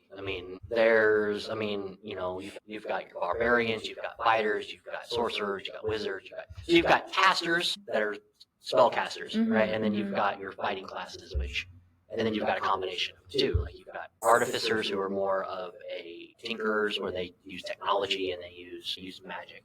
And then you've got for your spellcasters, you've got your character species basically. Well, it's your class, but I'm just trying to figure out how to equate it into real world terms, because bards are like those sex symbols, essentially, is what it boils down to. That's the rap they get. Most people don't. Sometimes people don't play them; they just use the class to get certain things. Okay. But that's what bards are looked at as. They're more of the the sex symbols, the thing that use their words, and they're kind of like really smooth with the words, and they're So that's what that is. Persuasive. Persuasive. I'm trying to figure out the term, but easy on the eyes type situation. I just can't think of the real world scenario where it's like, oh yeah, that makes sense. So yeah. See, you see how I had to explain all of that, right? And I knew all that, right? But if you'd have just used your character name, you wouldn't have had to explain any of that. You'd be like, oh, I had the wrong name in there. Yeah. Your DM has you covered. Sorry, continue. Okay, the last one, number 10, fashion mix-up. My work friend saw my full goth alter ego at a weekend concert. Oh my lord. Monday morning, my Slack direct message said, "Hey, loved your boots. Was that eyeliner waterproof?" Asking for a friend. So now you have to kind of explain your two worlds colliding there. Oh, I was like, yeah. Corporate you versus goth punk concert goer you. I've only worn eyeliner one time in my life. First of all, full disclosure, I'll never do that again. It's painful. Oh, it's awful. And nobody. So here's the thing. Maddie could attest to this because she's the one that put it on me because I did it for a performance in high school. When I was doing the comedy club. Yeah. I think Colin was a part of this at one point too. We did it as a performance for one of the pep rallies, and I did my best to look like Jack Sparrow, even though I don't have hair or whatever. But I got the costume and I got this other stuff. And Maddie's like, "We need to put eyeliner on you," and I went, "Okay, cool, I'll do it." So did the eyeliner. But the problem is nobody explained how to get that shit off. Oh, I know. I literally tried to rub that shit off my eye with just a paper towel and water. And I literally gave myself a black eye. Yeah. Because I was trying to get that shit off and I couldn't. So no, just you kind of have to, especially if they put it like on your waterline, then you have to let it go away on its own. If they go underneath, like underneath your lashes, then you can use like soap. Probably on your waterline. Oh yeah, I was on my waterline. I couldn't get that shit off. There's nothing. I couldn't get that shit off to save my life. It kind of has to go away on its own. And I don't think I'll ever, like I said, I'll never do that again. Not that I have a reason to do that again. Unless you want to put soap in your eyeball. No. I tried that and it didn't work. It just hurt me. Yeah. Although, actually, that brings up a good point, though. There was a study that was being done about athletes who wear the eye black and stuff like that. And this actually just came to me, by the way, because something else clicked in my head, and I'll tell you why. So there was a study as to why athletes wear the eye black, right? Well, it actually takes away the brightness of the lights. So like, for example, if you've got the eye black underneath and you look up at the lights, it actually deflects some of the glare. So it helps you see better. Yeah. Right? When the lights are bright, right? Which I'm like, oh, that makes sense because almost every athlete I've ever met or every athlete I've ever seen wears the eye black, has eye black under their eyes, and they have it in some form or fashion, right? And then I was like, and then honestly, I never understood why. I just thought it was, first of all, I thought it was cool, but it's not. There's actually science behind it. And then I always wondered, like, why do baseball players do that? But then I'm like, now that makes sense because they have to look up to catch the ball. So I was like, oh, that makes sense. Well, there's a pool player, and I don't know if he does. So I'm not going to disclose that, right? His name's Albin Aushin, and I don't know if he does, but sometimes it looks like he does have eyeliner on underneath his eyes. And I was thinking, so since I read about that study, and then we're talking about the eyeliner, I was like, I thought about it, and I was like, maybe he does, and that's the reason he doesn't. So I'm not saying he does, but sometimes when the camera is on him, sometimes it looks like he does. It's very subtle, but it looks like he does. Okay. So I was like, that could be the reason. This just clicked in my head. I was like, that could be the reason why he does that, if he does do that. So if you're listening, Alvin, because you have a reason to listen to this podcast, you're a professional pool player. If you're listening to this and you do that, and that's why, tell me, because I think stumble across it. He might. You never know. The Austrian guy might stumble across our podcast. But then but then again, if that's why you do that, I might start wearing eyeliner now because you know what? It might help. You never know. Oh yeah, sometimes those Colin has some trouble with that too. I think he might have hopped off, but yeah, he's colorblind partially. So he says sometimes the shadows mess with him, especially if he's looking at like the 8-ball on the blue felt. Yeah. And the shadow will mess with him. So like it's Like, I bet that could help a little bit with deflecting the light. Anyway, okay, that was our little scenario game. We are going to move into our last section before our game, allowing full visibility. So now that we've kind of talked about scenarios and like talking about how other people can make their situations more visible or what they could have done to avoid it, it's obviously a gradual process. It's not a switch that you can just be like, well, here I am, enjoy me. Start small, sharing passions, quirks, or dreams you've maybe hidden from your cliques. Not everyone deserves full access, but hiding everything from everyone guarantees loneliness. Is this what you were laughing about earlier? No. I feel like we're not there yet. Don't you worry, I'll let you know. I can agree with that. I mean, you definitely don't have to give everything up front. You definitely shouldn't give everything up front. No. You don't have to disclose everything, but sometimes allowing yourself to be yourself in front of people that you wouldn't normally be yourself in, right, can be a lot. Can be pretty freeing. I'm not going to lie. Absolutely. And it has been a gradual process, and I'll tell you how this gradual process, because, so, full disclosure, everybody who listens to the show already knows this. I love wrestling. I love professional wrestling. I love everything that comes with it. I love the good, the bad, the ugly, the stupid stuff. I love all of it because it's essentially a performance, and I love it, and I think it's insanely fun, right? And it's one of those things that I keep to myself because, again, a lot of people are like, oh, wow, that's okay. But then again, sometimes there's stuff that's happening on that TV that you have to explain. I don't have an explanation for this. That's just happening.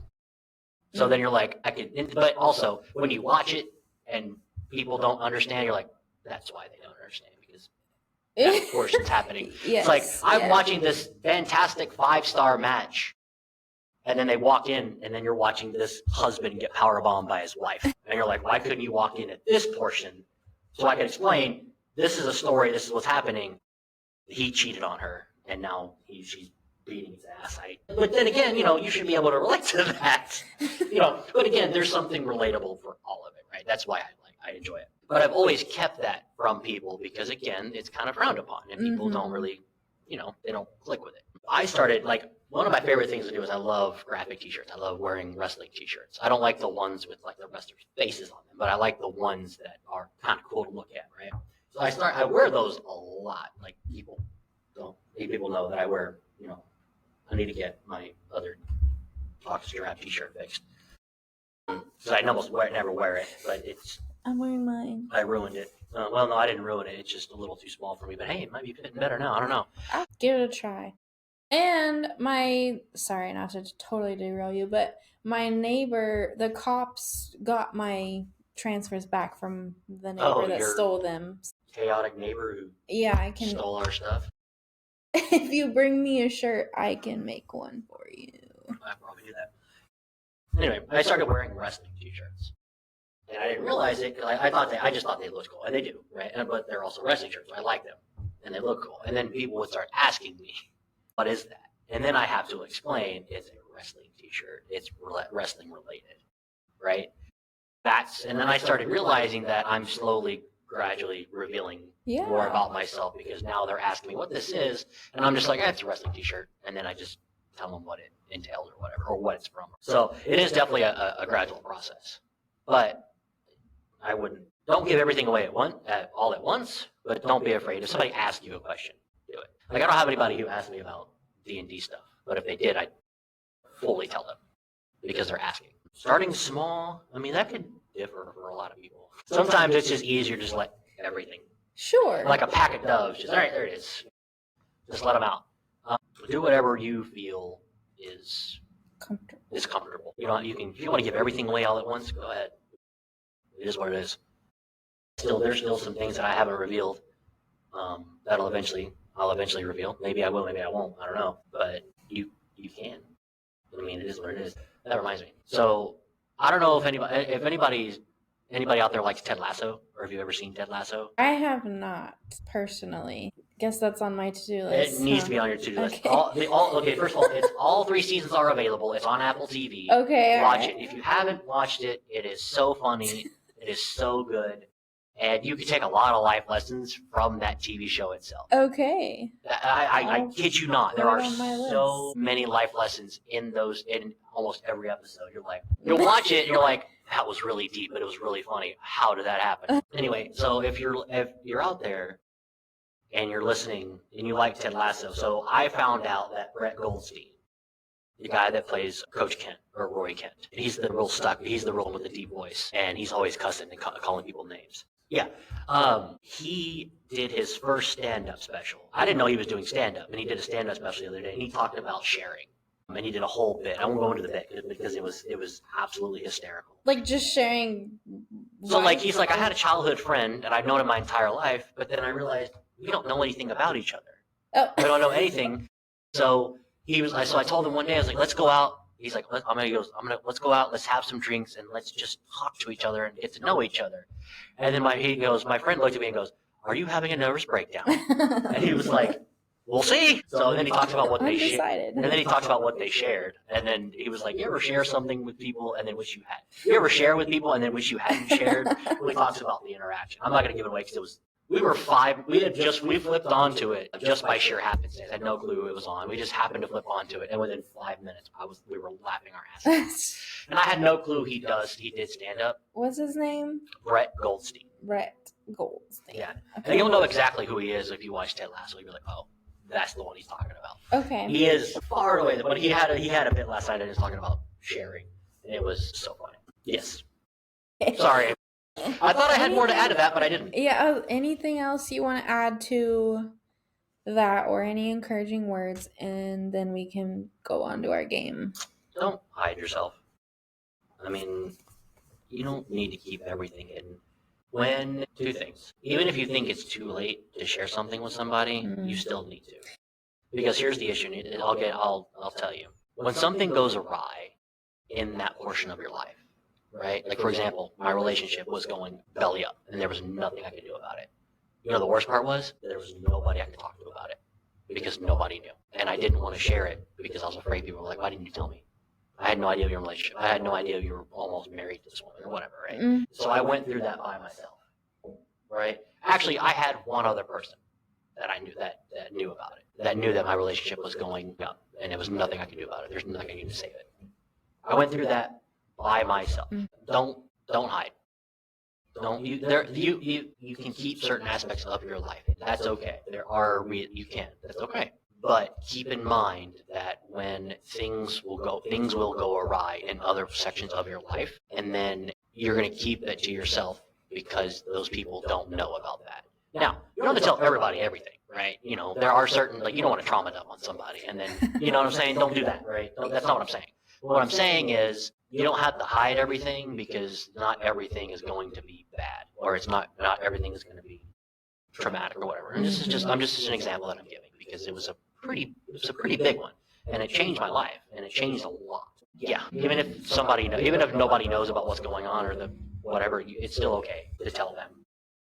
And then, you know, just go and just try to do the best you can with it. And then, yeah, I mean, it's okay to share things, and it's okay, you know, it's okay to keep things hidden, but you don't have to keep everything hidden. There's certain things you want to keep hidden, and there's certain things, you know, I would encourage you to figure out what that line is, and then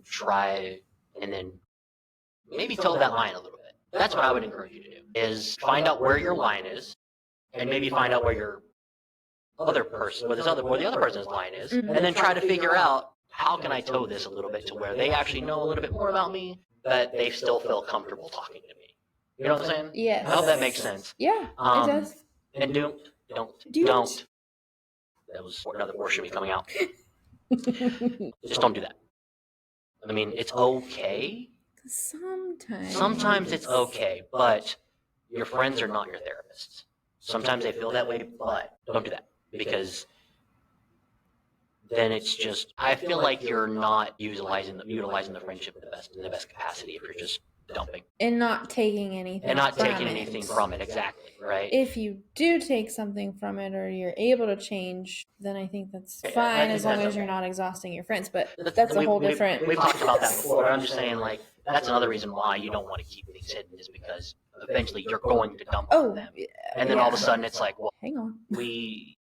wait a minute. Yeah. So all of a sudden you're just dumping all this stuff on their plate, and they're like, hang on, what the hell? I didn't know X, Y, and Z, but I'm sorry you're going through that, right? So yeah, find your line, find the other person's line, and then figure out how much you feel like you can share. Yeah. And don't feel like you're oversharing. And also, right, if you're that friend that somebody is sharing with and you feel like they're oversharing, tell them, because that makes us feel so much better. Because the people that don't share, and they don't share because they feel like they're going to overshare, and then they start oversharing, but you don't tell them. Does that make sense? So like you tell them, hey, I understand, but that's kind of TMI for me. Does that make sense? So sure. Let's kind of reel it back in a little bit. I'll help you with it. Let's talk about this. Let's, keep that boundary separate. Eventually, you'll reach a point to where it's no such thing as TMI. But right, I'm like, I think it depends on who the person is. That's what I'm saying. Sometimes it is, sometimes it isn't. But again, for those of us who don't share that often, sometimes we don't know what oversharing, what sharing is. So it's like, we could use a little bit of guidance of, hey, reel it back in. This is where we're at. Maybe we can do that later on. But right now, here. Set the boundaries. There we go. Found it. Set the boundaries. So proud of you. There we go. I found the word. Okay. Well, that's a really good segue into our game, actually. So it's called Full Exposure or Keep It Private. So, are you ready? We're going to decide, yes, I would openly share this, or no, I'd keep this private or separate for now. Keyword, underline, big, all caps. Just because, maybe you're not quite comfortable yet, but whatever. Anyway, are you ready? Sure. Okay. Numero uno. Posting a poem you wrote during a tough time on your main Instagram. Would you openly share this, or would you keep this private or separate for now? Me? I would, in general, I wouldn't see, I could see both. I would. For someone, okay, let's take a step back. Let's lay the groundwork for this person. We are going to pretend like we are hiding our lives away from people, and we are compartmentalizing our friendships without realizing it. Okay? We're in this headspace. And then all of these scenarios we need to know, is this something that you would want to openly share or keep it private for now? Does that make sense? Yes. That I would openly share. I don't see. I would probably find a way to anonymously share it. I was about to say, is you post it anonymously on other things. Yes, you would post that anonymously. But at least it's out there and it feels good to get it out there. Right, but I don't know if that's, like, for me personally, that side of my life that you're talking about, I am not ready to share with anyone or anything. I 100% understand. That's not my thing to share. I honestly have no clue what any portion of that. All I know is you do. I know. But hey, it is what it is. I'm not. No, anyway. Just kidding. Anyway, posting a poem that you wrote during a tough time to your main Instagram, I don't see anything wrong with that. Like, I don't think I would openly share that because I don't think it would be. I don't know. I'm not a very good writer, so I probably wouldn't share it. I'd probably feel like it's stupid. I myself would probably keep it private for now. Time being. Maybe until you see the feedback or until I get better at writing, or until I feel better about writing. Okay, this next one is what had me giggling. Inviting your coworker to your Friday D&D game night. You keep that private. No. No. Unless you told your D&D group that you're bringing your coworker in, the two can be mixed. I'll say that. It can be mixed. However, you need to prepare one for the other. You have to. Because I can tell you with absolute certainty, if I invited one of my coworkers to my D&D group, oh dear God, oh my Lord, no. You would keep that separate for now, and if that's something you really want to do, you will prepare your D&D group for that scenario, and you will tell them, hey, this person has no clue who you people are. Let's kind of rein it in a little bit until they get to know themselves. So, yeah, absolutely. And I'm pretty sure every DM, if there's a DM who's out there who's listening to this, knows exactly what I'm talking about, and they're like, absolutely. Unless they've already exposed a portion of that to you, so you know it's okay. You keep those separate until you prepare each for the other. That's how I would handle that, because sometimes those things can get out of pocket real fast, and you're like, I can't fix this now because now it's going to wrangle it back in. Yes. inviting your coworker to your D&D group, unless you prepared them, you keep that separate until you can, until they know about each other. So, the next one, number 3. Telling a new friend you still sleep with a stuffed animal. And separate. You would? See, I'm so open about that. I have Ralphie with me. He hangs out on my backpack at the airport. Oh, I yeah. am totally open about that. People know that. People know that about you. Yeah, I used to sleep with a stuffed animal. Keep it private. Yeah, keep that private. I mean, I don't anymore. I used to. This was a long time ago. When I was a kid, I don't normally do it. I'm the opposite. And again, there is nothing wrong with that. But if it's a new friend, maybe keep that to yourself for a little bit longer. And I don't know I don't think I've ever mentioned Ralphie before on the show, so let me just explain that he is my little stuffed giraffe, and he comes with me when I travel because I'm terrified of planes. But yeah, he hangs out with me. Yeah, okay. There's nothing wrong with that, by the way. I'm just saying that because I don't want anybody to think I'm rude or anything. Like, I don't care if you sleep with a stuffed animal. I really don't. I just don't do it. Yeah. Not you. I'm talking not you. Some people out there that like heard me go on a rant about signs and shit. So I don't want them to be like, this guy's mean. No, if you leave with a stuffed animal, there's nothing wrong with it. Although, me personally, I would keep that to myself until I knew them better. Sure, yeah. Number 4, letting your family know you're trying a new creative career path. Would you wait until you're established, see how it goes, or would you just be like, hey, I quit my job and I'm doing this now? I don't. It would depend on the scenario for me. Like if I quit my job, if I quit my job and it's like I have to go, full circle into this or full throttle into this, yeah, probably.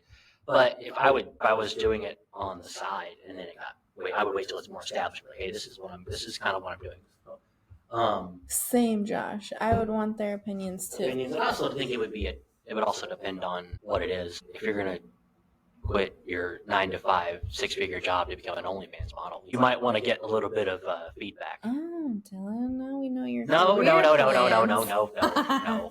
absolutely not. No, I'm just kidding. I was gonna say no. I'm just saying like that would give me pause for like consideration of sharing because then it's like all of a sudden people are paying. Number 5, bringing your high school best friend to your work holiday party. Share it. I would openly share that. I don't think there'd be any reason not to, unless your friend is a raging alcoholic and there's alcohol at the party, which sometimes some of those stories might come out. Yeah, and then all of a sudden you're like, great. So I would share it. I actually last year Colin wasn't able to come to my holiday party, so I had my friend Maddie, who you all met last week. Yes, Josh, thank you. So she came with me to my holiday party, and it was awesome. Like, I would do that again. Well, yeah, she's a charismatic enigma. So like she exactly. She does everything. Been through it all. She can do everything, and she's like that type of person. So yeah, I could see that. Yeah, they were speaking to your point, Josh. Like there were moments where I could be like having an eye conversation with her because she knows me so well, that I could just be like, okay, time to go, or don't say that, or just with a look in the background, like, no, don't say that. Anyway. Okay, number 6, sharing a vulnerable post about your mental health progress online. Ooh. Share. If you feel like you're making progress, share the progress because you could easily help somebody, or you can share how to help them get through it, right? I would share that. I'm getting better at sharing that. Josh says keep it private, and I'm kind of on that side. Not like necessarily. I feel like I would still find a way to post it, but maybe anonymously, because I get very nervous about putting my private life online. But I totally agree. I think it could help somebody if you're talking about it and someone else is going through the same thing. So I would agree. But I don't know if I need to put a name to it. At a certain point, I would agree, right? But now, I don't. I think sharing it is the best thing you can do because A, progress, not perfection. I've said that so many times. Progress, not perfection. You can chase perfection. There's nothing wrong with chasing perfection, right? But the progress that you make getting that perfection is the best thing. And sharing your progress with other people can do a world of good for everybody else. You don't have to share everything. You can share, hey, this is where I was. This is what I've done. This is where I'm at now. A, B, and C. And just leave it at that. You don't have to go into full detail or anything like that. If you think if you feel like you can, share it. Because the world deserves to see the progress. Not only does the world deserve to see the progress, but you deserve to share your progress as well. Because the work that you put in to making that progress should be known, right? So that's where I'm at with that. Now, I don't share all the progress that I've made, right? But that's because there's still things that I'm progressing at. But there are things that I can speak to that I have progressed on that I've seen other people struggle with. So I will openly share that. But I won't tell the story behind it because that's not my business, right? There's not a reason. You don't have to tell why you got to that point or why this happened. You can just share, this is where I was. This is how I fixed it. This is where I'm at now. A, B, and C. Keep it like that. I know I'm over here like, keep it private, but then I blast my whole life out. I know, and then I'm over here just turning this mic and just weaponizing this mic. Sorry. Okay, number 7, letting your workout group know you're also a huge anime nerd. I think that's fine. If you're like bringing it up in although, okay, here's a fun story. So I was in adult gymnastics. Well, I am in adult gymnastics, but I took a break from the class because it's at the same time that pool is at. So I chose pool over taking a class, but I'm still coaching, so I'm still in the gym and sometimes anyway, doesn't matter. Long story short. So there was a girl who also took adult gymnastics, and then there was a guy who took adult gymnastics, and they were friends. And I kind of like, when I very first started, I wasn't coaching yet. I was just inserting myself into this class that I paid for. Let's, keep that straight. So I had every right to be there. She made me feel like I crashed their party. Like I would keep it private because I feel like they would judge me or look at me differently. Yeah. So it felt like she made me feel like I was crashing their party every time. And then at one point, me and the guy were asked to go over to the trampolines by the head coach, and he was like, take turns doing back tucks on the trampoline. Just look for any flaws. I'm gonna work with so and so on her blah blah blah. And I was like, okay, cool. So me and him were taking back and forth, and then we were just kind of sharing notes that we noticed. Oh, hey, you're like not pointing your toes, or you're coming down too early, whatever it was, right? Well, after that, we went and stretched on the floor, and he got up to go talk to the coach or something like that, and she looked at me and she was like, he's in a relationship. And I was like, okay, like, yeah, he was just telling me all about his girlfriend. I don't understand why. Like, okay, And you thank like, you. well, yeah, cool, I'm married. Yeah, and I was like, yeah. Oh yeah, I'm married. I actually did. I was like, yeah, he was just telling me about so and so, and I was telling him about my husband. Like, and she's like, okay, well, I just wanted you to know. Jesus. Like, what the heck happened? Whatever. Anyway, but that was like her whole personality. She was very aggressive, and she just said whatever was on her mind. So I don't know, and she was very protective of him. And I was no idea what that feels like. I was like, what did I walk into? Like, what is happening here? What's the dynamic of this relationship here, or this friendship? Because the hell. It was super strange. But anyway, I share all of that because they were over at the Cubbies putting their shoes on, about to go to breakfast that they never invited me to, by the way. Like, it was like a whole couple. There was a couple other people, by the way. It wasn't just all of them. And then they started talking about the Legends of Korra.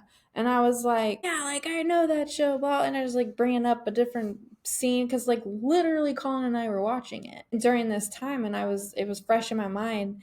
And she looked at me and she was like, man, like, just totally dismissed me.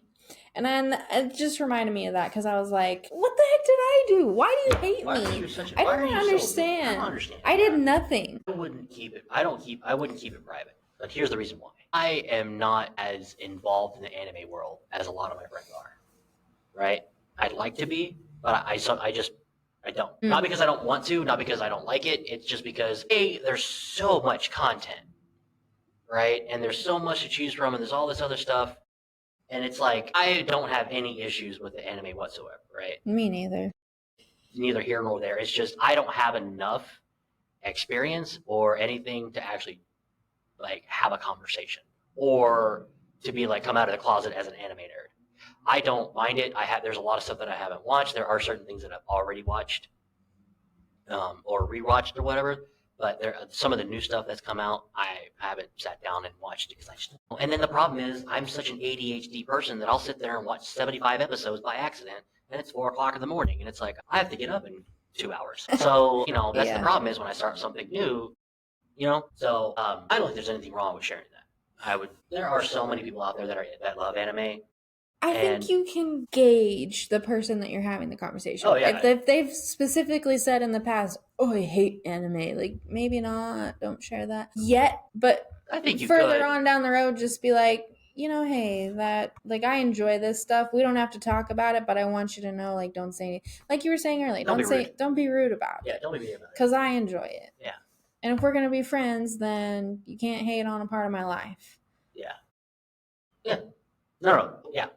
Agree 100%. I don't hate, like I said, I don't hate on it whatsoever. I love it. I just don't have the time to watch a lot of the stuff. And, that's what I'm saying. Mm-hmm. So I would love to get into more of it. I just need to figure out. But, I think Josh brings up a good point, though, too, because it is scary to put yourself out there and have people think that they'll judge you, but sometimes you've got to let that go, too. Yeah, sometimes, it is what it is. If that's a portion, you've also, the other thing, too, is easier said than done. Yeah. Also know that there are also other friends out there. You have other friends who are into that stuff as well. Otherwise, I wouldn't think you'd be into it. Mm-hmm. Maybe not, right? Then if those people want to judge you differently, you still have friends who won't judge you for it. True. I think it's going to be okay, is what I'll say. Those people just don't need to be in your life. The hell with them. Kick rocks. Sorry. Okay. 8, asking a casual friend to attend your art or music showcase. Share it.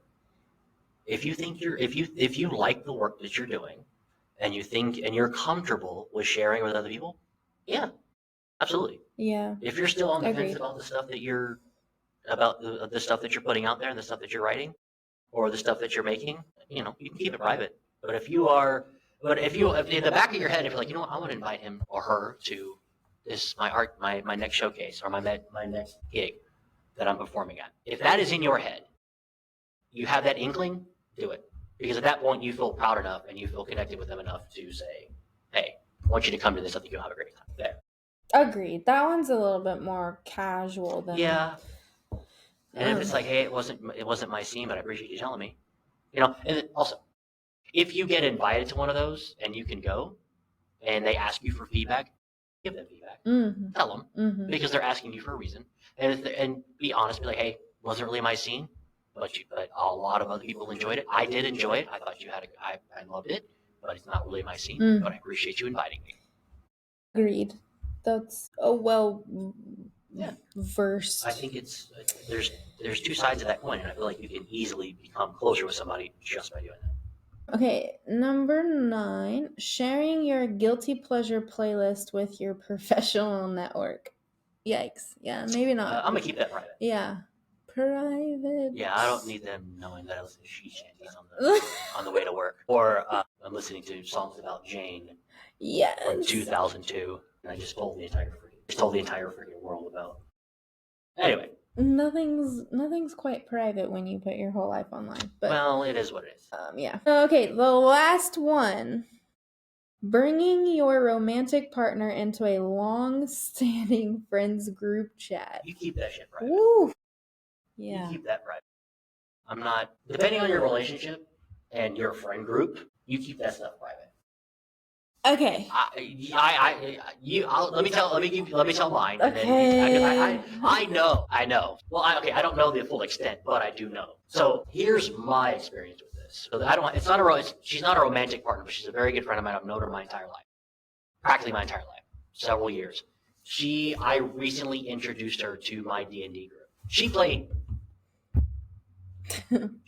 D&D, but she didn't know. Oh, Josh. Rude, first of all. She played. Oh yeah, sorry. She played D&D, and then she knew that I was playing D&D, and she knew that I was running a game. And I brought up, and she mentioned that she wanted to play again, and I was like, well, if you want to play it, you can play with friends. But I didn't keep them separate from each other. All the four of us had a group chat. I didn't include her in it. Oh, That's my fault. But I was like, no, because this shit can get out of pocket. So not ready for that. Not ready for that exposure to.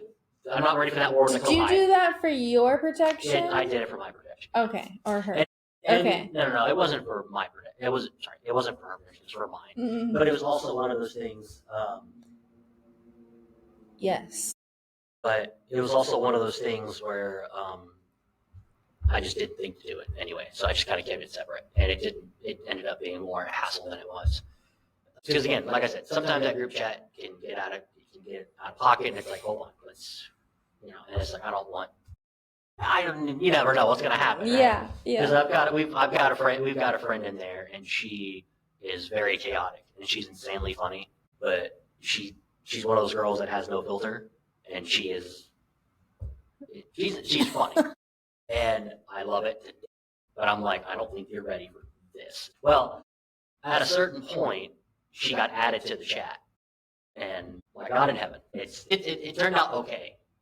But depending on how that chat is, but I think it depends on how long you've been in this relationship. Like if you're brand new in the relationship, I would not expose absolutely not. them to the friends group chat.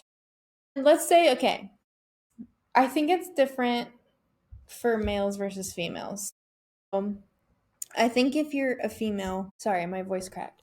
I think if you're a female being added into an all males group chat, just don't. Oh my gosh, the things that I see on Colin's group chat, I would, yeah, no, I'm good, thank you. But when I was brand new in the relationship, I would have wanted to be in that group chat because I wanted them. Okay, all my words. I'm one of the boys, damn it. Yes, like I wanted them to like me. So I figured like if I was in the group chat, I would be a part of the group, Right. like they liked me. That was the christening or whatever. But my gosh, no, thank you. I'm good. Like, love y'all, but I can't. Yeah. However, if you're a guy entering the all-female group chat, let's say, I also would recommend maybe not doing that either. I had so much. Let them be. Yeah, it's okay. I would keep those worlds. Honestly, to me, I would keep those worlds separate. If it's a mixed company group chat, I think that's fine. If it's male and female, then absolutely I need to be a part of that because I don't need, some dude. Right, yeah, you can kind of monitor. I cannot tell you how much fear I had when before we did our episode with Tiana and Olivia and the other person, you made a group chat with all of them. I didn't even. Okay. I cannot tell you the fear that came into my mind. Really? I was so fearful. Not because of them, but because of both sides of the coin. I was just like, holy, I'm in all female group chat at this point. I'm not gonna exit the conversation because we need to have a conversation about, the show, but make sure that I have this one on a different scale in case just because I have so many freaking group chats. I got 3 for pool. I've got my D&D group. So I gotta tell you the fear that came into my heart when I was like, oh, I'm in an all female group chat. You're welcome. Full disclosure, nothing bad happened. It was just one of those things where it was like, oh, well, here we are. I had another thought on that. Did it leave? It left. Well, that's our game. I want to wrap up. I have some words of wisdom I'd like to share, and then maybe if you want to give your final thoughts, or is that? Yeah. Okay. Yeah. All right. So, as we've talked about, It's brave to be seen, but it's also human to move at your own pace. The right people will celebrate the real you. Remember, full visibility doesn't mean you have to show every part of yourself to every person you meet, because that would be exhausting in itself, in the same way that it's exhausting to hide yourself. So, not everyone has earned the right to see your heart. It's okay to be discerning. You're allowed to choose carefully when you open up to. With who you open up to. That's totally healthy. But, big but, all caps, bold, if you hide your heart completely from everyone, you also block yourself from the real connection, support, and love you actually crave as a human. It's like starving your own heart because you're afraid someone might mishandle it. Meaning, in the effort to protect yourself, you accidentally hurt yourself. People can't support what you hide. Those are my words of wisdom. Would you like to add anything further? Or Definitely do it at your own pace. Don't feel like you have to share everything. And then again, it goes back to what I was saying. It's like find the line, and then figure out where that line is, and give yourself a little bit of credit when you do share. Keep in mind, and I will tell you this because I don't think I covered it, but keep in mind when you are vulnerable with people that you've never been vulnerable with, or vice versa, it's going to be taxing. Absolutely. You know, I was revealing a lot about my past life during COVID and stuff like that, and a lot of stuff was going to lie. There was a very physical, mental, and emotional training that took place after that. 2 reasons. One, because of the fear that came with allowing people to know that much about me. 2, it was the aspect of this happened a long time ago. There's a lot of people in my life at that point in time that were involved in my life that didn't know about this. And 3, I'm doing something I've never done before. So if you do this, just know there will be a portion of you that will be sort of drained. And there will come that anxiety factor of, what have I done? I've just like ruined my life, and all these people just know way too much about me. So that's going to happen, but that's okay. You have to. You don't have to share everything, right? But what I'm saying is, if you end up doing that, you're gonna have that feeling after you're done. Once you've shared all that you can share, or what you feel comfortable sharing, you're gonna have that feeling. It's exhausting. Yeah, that's normal. I feel like that's normal because it happened. Because as soon as I did that same day, I went home, or I went to hang out with my friends, and it took me a good 2 to 3 hours to recover, because I was like, I just did something, A, that I've never done, B, that people don't know, and C, how is this going to look when it actually goes public? So, yeah. So just to kind of give you guys a little look into what that looks like for Dylan and I after we leave these episodes, these more depth these more in-depth episodes, we usually go to lunch at this place we've mentioned a couple thousand times now, called the Rack House. It's over here in the Colony. Absolutely amazing scratch kitchen, comfort food. Oh my gosh, like we haven't found anything that's been nothing bad. Nothing. No. Absolutely nothing. And we've almost tried the entire menu. But anyway, we'll literally be at lunch and just like they just stare at each other. Staring at each other. And the goal when we go to lunch, the idea when we do this is we're going to go back and we're discuss what we're going to do next week. Right? And we don't. No, it's like too much. Yeah, we're just like, you know what? We're done with this. We're just going to sit here in silence. We're going to have lunch or dinner or whatever the time frame is. We'll start apologizing. And then we'll figure out what the I'm hell's sorry, gonna happen. I'm not saying anything. Yeah. I'm sorry, I'm out of it. And it's like, no, I get it. It's like, no, I'm right there with you. It's pretty funny. But yes, it is taxing. And like, not that we're professionals and not that you should follow in our every single footsteps, because you all have your own footsteps. But to be vulnerable is to be brave. Yeah, that's the best way I can put it. Mm-hmm. To the people out there who can show their real selves on a daily basis and not think too lights about it. Good job. Congratulations. Oh my gosh, you are the minute majority. You're the minute minority of the world. So good for you. Don't ever change. Yeah. I'll say that. And then if you have any secrets as to how you do that, tell the rest of us, because right. we all struggle with that. Hello. Welcome to my TED Talk. No. Okay, well, I think that kind of covers everything. I know next week, I think, because we were coming up with ideas for this one, and then we didn't have any, and then we had like 4. So I think next week we'll probably talk about dream jobs that we never chased, childhood ambitions versus real life. Possibly. My mic is dead. It is dead. You're right. I don't know how that one doesn't get charged. Or this one. Thank you, Josh. Yeah, thanks, Josh. Not that you can hear me. Yeah, so I think maybe not. We'll talk about it and figure out what we want to do, but that'll be quite interesting. I know that I personally had a bunch of jobs that I thought I would do when I was 4, but now here I am doing what I do. Dylan shared that he probably did too. Oh, there's quite a lot. There's a lot of things that I wanted to do when I was a kid that I did not pursue. So I will share those for sure. But until then, we would love to hear from you. So here's your challenge. Show one tiny part of your real self to someone you trust. Okay? Challenge accepted. You guys have a fantastic week, and we'll catch you guys on the flip side. Catch you in the next one. Bye. Bye.